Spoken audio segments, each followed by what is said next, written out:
यापर मैं अनुरोध करुच्ची सम्मानित अतिथि भाव पद्म विभूषण पद्मश्री सुदर्शन साहू सार को विशिष्ट भास्कर्य शिल्पगुरु अभिभाषण शुणी।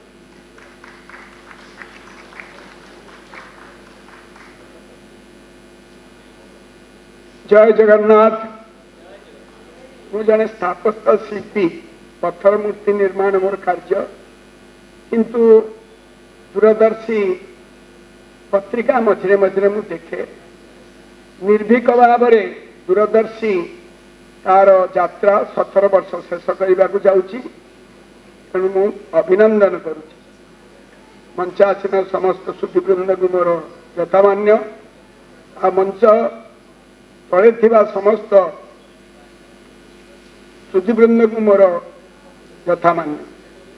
ये गोटे निर्भीक पत्रिका हिसाब से मु भावुची एक तार कार्य संपादन करुच्ची।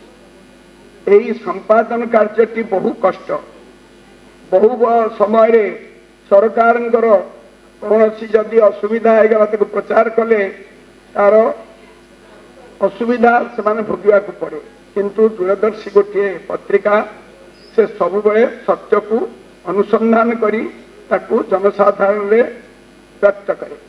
तेणु आज मु दुर्गा बाबू को बहुत बहुत बधाई दौची जे ए जो पत्रिका टी से बहु कष्ट रे आज 18 वर्ष करने को जाऊँगी या केमिति आउरी सुदीर्घ पथ अतिक्रम करेंगे से मु जगन्नाथ आगे प्रार्थना करुच्ची। जय जगन्नाथ। वंदे उत्कल।